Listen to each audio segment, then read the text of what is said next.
श्री कृष्ण। आज हम दूसरा अध्याय पढ़ने जा रहे हैं भगवद गीता। दुष्ट्वा तो पांडवानीकः व्यूढः दुर्योधनस्तदा आचार्यमुपसंगम्य राजा वचनम ब्रवीत। मतलब तदा का मतलब है कि उस समय व्यूढ़म मतलब वज्रव्यूह से और दुष्टवा मतलब देखकर तू मतलब और आचार्य मतलब द्रोणाचार्य के उपसंगम मतलब पास जाकर राजा मतलब राजा ही दुर्योधन मतलब दुर्योधन ही वचनम मतलब वचन अब्रवीत मतलब बोला। व्याख्या।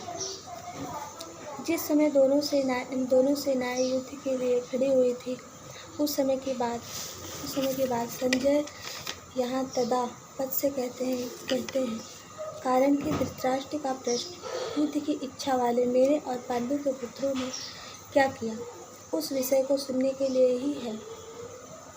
दुष्ट्वा पांडवानीकः व्यूढ़म पांडवों की वज्रव्यूह से खड़ी सेना को देखने का तात्पर्य है कि पांडवों की सेना बड़ी ही सुचारू रूप से और एक ही भाव से खड़ी थी, अर्थात उनके सैनिकों में दो भाव नहीं थे, मतभेद नहीं था।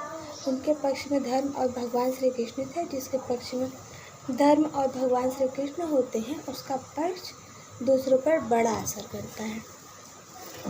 इसलिए संख्या में कम होने पर भी पांडवों की सेना का तेज था और उसका दूसरों पर बड़ा असर पड़ता था। अतः पांडव सेना का दुर्योधन पर भी बड़ा असर पड़ा, जिससे वह द्रोणाचार्य के पास जाकर नीतियुक्त गंभीर वचन बोला। राजा दुर्योधन को राजा कहने का तात्पर्य है कि धृतराष्ट्र का सबसे अधिक अपनापन दुर्योधन में ही था। परंपरा की दृष्टि से भी विराट दुर्योधन ही था। राज्य के सब कार्यों की देखभाल दुर्योधन ही करता था। धृतराष्ट्र तो नाम मात्र के राजा थे, युद्ध होने में भी मुख्य हेतु दुर्योधन ही था। इन सभी कारणों से संजय ने दुर्योधन के लिए राजा शब्द का प्रयोग किया। आचार्य मुख्य संज्ञम द्रोणाचार्य के पास जाने में मुख्यतः तीन कारण मालूम होते हैं। अपना स्वार्थ सिद्ध करने के लिए अर्थात द्रोणाचार्य के भीतर पांडवों के प्रति द्वेष पैदा करके उनको अपने पक्ष में विशेषता से करने के लिए दुर्योधन द्रोणाचार्य के पास गया। व्यवहार में गुरु के नाते आदर देने के लिए भी द्रोणाचार्य के पास जाना उचित था। मुख्य व्यक्ति का सेना में यथास्थान खड़े रहना बहुत आवश्यक होता है, अन्यथा व्यवस्था बिगड़ जाती है। इसलिए दुर्योधन का द्रोणाचार्य के पास खुद जाना उचित ही था। यहाँ शंका हो सकती है कि दुर्योधन को तो पितामह भीष्म के पास जाना चाहिए जो कि सेनापति थे, पर दुर्योधन गुरु द्रोणाचार्य के पास ही क्यों गया? उसका समाधान यह है कि द्रोण और भीष्म दोनों उभय पक्षपाती थे, अर्थात वे कौरव और पांडवों दोनों का ही पक्ष रखते थे। उन दोनों में भी द्रोणाचार्य को ज़्यादा राजी करना था, क्योंकि द्रोणाचार्य के साथ दुर्योधन का गुरु के नाते तो स्नेह था, पर कुटुंब के नाते स्नेह नहीं था, और अर्जुन पर द्रोणाचार्य की विशेष कृपा थी। अतः उनको राजी करने के लिए दुर्योधन का उनके पास जाना ही उचित था।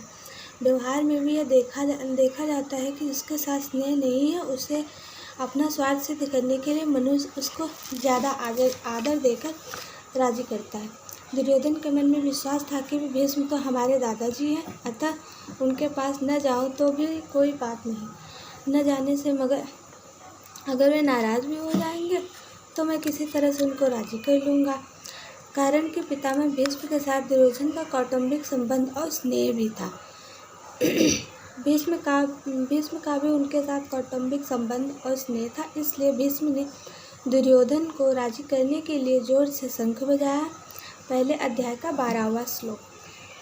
वचनम ब्रवीत, यहाँ अब्रवीत कहना ही पर्याप्त था, क्योंकि अब्रवीत क्रिया के अंतर्गत ही वचनम आ जाता है, अर्थात दुर्योधन बोलेगा तो वचन ही बोलेगा। इसलिए यहाँ वचनम शब्द की आवश्यकता नहीं थी।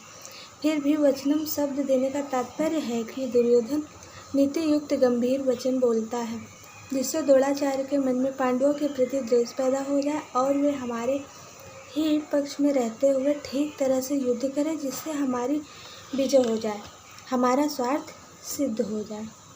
द्रोणाचार्य के पास जाकर दुर्योधन क्या वचन बोलता है, इसके आगे के श्लोक में बताते हैं। तो हमारा एक श्लोक वो होता है, जय श्री कृष्ण। अगर आपको अच्छा लगे तो लाइक कीजिएगा, सब्सक्राइब कीजिएगा, शेयर कीजिएगा। मिलते हैं अगले श्लोक में अगले अध्याय के साथ।